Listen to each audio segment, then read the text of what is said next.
Indonesia is one of the most extraordinary countries on Earth. It stretches across thousands of islands between the Indian and Pacific Oceans.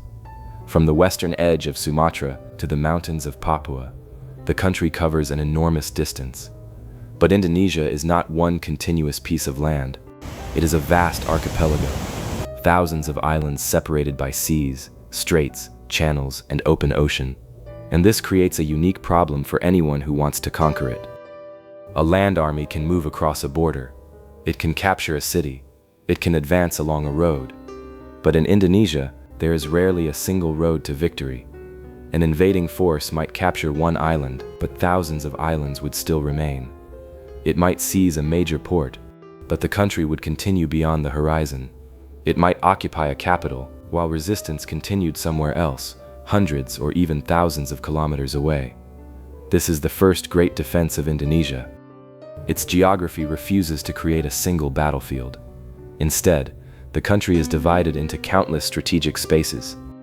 Sumatra is different from Java. Java is different from Borneo. Sulawesi is different from Papua. Each region has its own geography, its own population centers, its own roads, its own mountains and forests, and each would have to be controlled separately. This means that conquering Indonesia is not simply a question of defeating an army.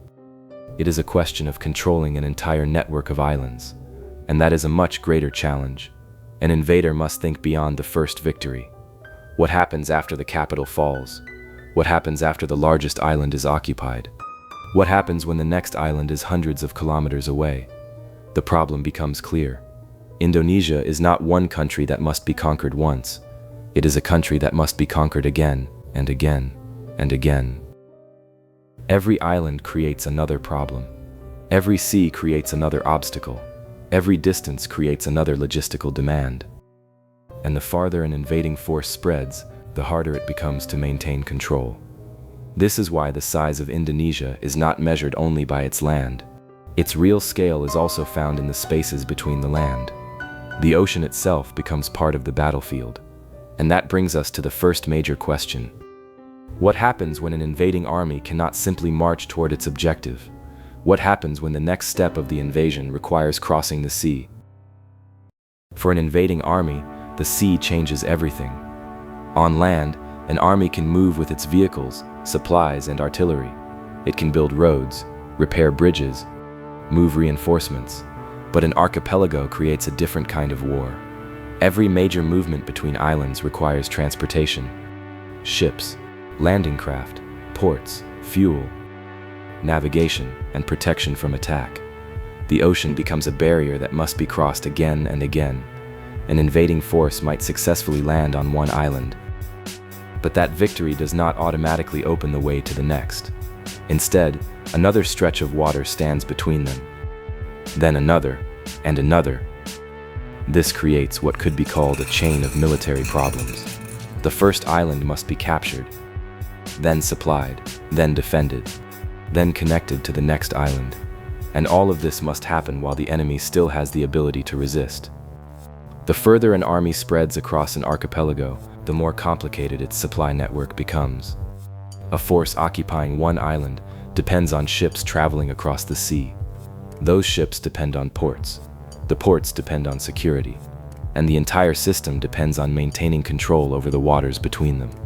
If that connection breaks, the army on the island can become isolated. This is one of the fundamental weaknesses of an invasion across an archipelago. The attacker cannot simply move forward. It must constantly maintain the territory behind it. Every captured island becomes another place that requires soldiers. Every port requires protection. Every supply route becomes a potential vulnerability. And every sea crossing creates another opportunity for the defender. This does not make Indonesia impossible to invade. History proves that powerful foreign forces have reached and occupied parts of the archipelago. But invasion and lasting control are two very different things. A military force may be able to cross the ocean. The greater question is whether it can continue doing so while maintaining control over everything it has already captured. That is where geography begins to favor the defender. The ocean creates distance. Distance creates logistics. Logistics create vulnerability. And vulnerability grows as the invasion expands. But the sea is only the beginning. Even after an army reaches the shore, another challenge is waiting inland. Because Indonesia is not only a country of islands, it is also a country of jungles, mountains, volcanoes, and difficult terrain. And that brings us deeper into the geography of the archipelago. Indonesia's geography does not become easier once an army reaches land. In many places, it becomes harder. The country contains enormous tropical forests, mountain ranges, volcanic landscapes, rugged terrain, and regions where movement can be extremely difficult. For a modern military, technology can overcome many natural obstacles, but technology does not eliminate geography. A vehicle still needs a road. A supply convoy still needs a route. A large force still needs fuel. And soldiers still need food, ammunition, and medical support. In dense jungle environments, movement becomes slower. Visibility becomes limited, and the advantage of heavy equipment can be reduced. In mountainous regions, the terrain itself can restrict movement. A road through a valley can become strategically important. A bridge can become essential. A narrow pass can determine whether an entire force can advance. And then there are the volcanoes. Indonesia sits on one of the most geologically active regions on Earth. Its volcanic landscape has shaped the country for centuries. Mountains and volcanic terrain have created natural barriers between communities and regions. For an invading army, this means that geography can divide the battlefield into countless smaller problems. Instead of one enormous front, there may be many separate areas that must be controlled. An army might dominate the coast, while the interior remains difficult to reach. It might control a major city, while mountainous or forested regions remain outside effective control. And the climate adds another layer: tropical heat, heavy rainfall, humidity, and difficult environmental conditions can place additional pressure on military operations. None of these factors alone makes conquest impossible, but they do something more important. They increase the cost of every operation. Every kilometer becomes harder. Every supply route becomes more important. Every delay gives the defender more time, and every region that remains outside effective control becomes another potential source of resistance. This is the real power of Indonesia's natural geography. It does not need to stop an army completely. It only needs to slow it down, force it to divide its strength, and make every advance more expensive than expected. But Indonesia's geography is only part of the story, because history shows that foreign powers did come. They arrived by sea, they captured ports, they occupied cities, and they attempted to control the islands. Which brings us to one of the most important chapters in Indonesia's history. For centuries, foreign powers were drawn toward the Indonesian archipelago. The reason was simple: location. The island stood along some of the world's most important maritime routes, and the region possessed valuable natural resources. This made Indonesia strategically important long before modern warfare. European colonial powers established influence across the archipelago. The Dutch eventually created a vast colonial system known as the Dutch East Indies. But even a powerful colonial state faced the fundamental challenge of Indonesia's geography. The country was not one simple territory. It was a collection of islands and regions that required different methods of control. Ports were important. Trade routes were important. Major cities were important. But controlling the most important locations did not automatically mean controlling every part of the archipelago. Then came the Second World War. In 1942, Japanese forces rapidly expanded into Southeast Asia and captured the Dutch East Indies. The campaign demonstrated how quickly a determined military could move through the region. But the occupation also revealed another reality. Capturing territory is not the same as maintaining control. The Japanese occupation created resistance and enormous difficulties.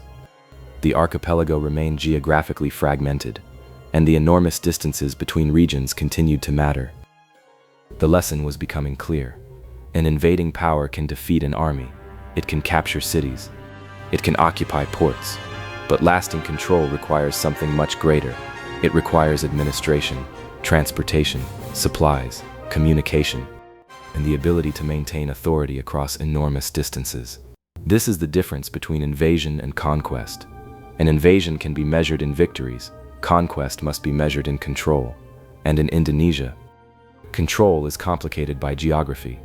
because every island creates another frontier, every sea crossing creates another logistical problem, and every distant region creates another place where central authority must be maintained. The history of Indonesia therefore reveals an important pattern.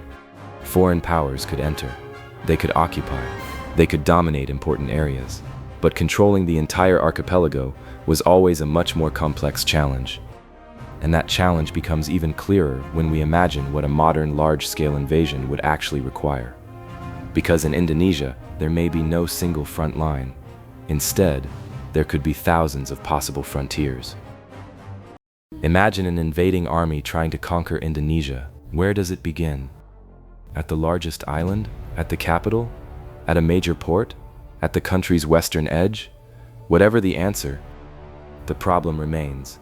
The invasion does not end there. An army could capture a major urban center, but the country would continue far beyond it. It could control Java, but Sumatra would remain. It could dominate Sumatra, but Borneo would remain. It could seize important ports, but thousands of islands would still exist beyond them. This creates a unique strategic problem. The attacker must spread its forces across enormous distances, but spreading forces creates weakness. The more territory an army occupies, the more soldiers it needs to maintain that territory. The more soldiers it deploys, the more supplies it requires. And the more supplies it requires, the more vulnerable its transportation network becomes. This creates a dangerous cycle. Advance, occupy, supply, defend, then advance again. Every step forward creates new responsibilities. The invader must protect the roads, secure the ports, maintain communication, move fuel, transport ammunition, and keep soldiers supplied across a country separated by thousands of kilometers of sea. The defender, meanwhile, does not necessarily need to defeat the invader everywhere. It only needs to make control difficult. A disrupted supply route can create problems. A lost port can isolate a force. A difficult mountain region can delay an advance. A remote island can require an entire new military operation. And the farther the invading force spreads, the harder it becomes to maintain the same level of strength everywhere. This is the paradox of Indonesia. The attacker may believe that capturing more territory means getting closer to victory, but every new territory captured also creates another responsibility: more islands to defend, more coastlines to patrol, more ports to secure, more supply routes to maintain, and more distances to cross. The invasion becomes a problem of scale, and eventually, the question is no longer whether an army can defeat the defenders. The question becomes whether it can control everything it has already conquered. This is why Indonesia's geography can turn military strength into a burden. A large army is powerful when concentrated, but an enormous archipelago forces that army to spread out. And once it spreads, its strength becomes harder to maintain. The sea separates its units, the terrain slows movement, the climate adds pressure, and time allows resistance to continue. The attacker may win battle after battle, and still discover that the war is not ending. Because Indonesia cannot be conquered in one decisive movement, it must be controlled piece by piece, island by island. Indonesia teaches us a different lesson from countries defended by mountains or enormous continental distances. Its greatest defense is not one barrier, it is fragmentation. Thousands of islands, vast stretches of ocean, dense forests, mountain ranges, volcanic terrain, and enormous distances between strategic centers. Together, they create a country that is difficult to conquer as a single entity. An invading army may capture one island, but the country continues. It may capture a city, but the country continues. It may seize a major port, but beyond that port, there is still another island, and another, and another. This is the real power of the Indonesian archipelago. The invader is constantly forced to begin again. Every new island creates another operation. Every operation requires supplies. Every supply route requires protection, and every protected route requires soldiers. The country does not need to defeat the invader in one enormous battle. It can force the invader to fight 1,000 smaller problems, and those problems accumulate. Distance becomes logistics. Logistics become vulnerability. Vulnerability creates delays, and delays give the defender time. This is why Indonesia's geography is so difficult for an invading power. The country cannot be understood as one battlefield. It is an entire network of battlefields connected by water. And controlling that network is the real challenge. History has shown that Indonesia can be invaded, it can be occupied, it can be dominated by powerful foreign forces. But the deeper question is always the same. Can the invader maintain control? Can it keep its forces supplied? Can it protect its sea routes? Can it maintain authority across thousands of islands? Can it continue doing this for years? Because the longer an occupation lasts, the more difficult it becomes to maintain. An invading army may arrive with enormous strength, but strength must be distributed. Ships must continue moving, ports must remain operational, supplies must continue arriving, and every island under occupation requires attention. The attacker is therefore fighting two battles at once, one against the defenders and another against geography itself. And geography does not surrender. It simply creates another distance to cross, another island to control, another route to protect, another problem to solve. This is why Indonesia is different. Russia can turn distance into defense. Afghanistan can turn terrain into defense, but Indonesia can turn fragmentation itself into defense. The country does not present the invader with one great obstacle. It presents thousands of smaller ones, and together they become something much greater. The greatest defense of Indonesia is not a single fortress, not a single mountain, not a single army. It is the space between its islands, the oceans that separate them, the jungles that cover them, the mountains that divide them, and the enormous number of places where an invading army must maintain control. An invader may conquer an island and believe it has won, but the horizon tells a different story. Because beyond that island, another one is waiting, and beyond that, another, and another, until the invader finally realizes the true problem. The goal was never simply to enter Indonesia, the goal was to control all of it. And that is where the geography of the archipelago becomes the greatest weapon of all. So, what do you think makes a country truly difficult to conquer? Is it the size of its territory, the strength of its army, the mountains, the climate, or something more complicated? The geography that forces an invading army to fight the same war, again, and again, and again. Let me know what you think in the comments. And don't forget to like the video and subscribe to Mythic Wildlife for more cinematic documentaries exploring the world's most extraordinary places and the incredible stories hidden within them. In the next episode, we're heading to another country where geography has shaped the fate of invading armies for centuries. I'm Ask Studio. Thank you for joining me on this journey from Mythic Wildlife. Until next time, stay curious and remember, sometimes the greatest defense of a country is not the army waiting at its borders. It is everything an invading army must overcome after it crosses them.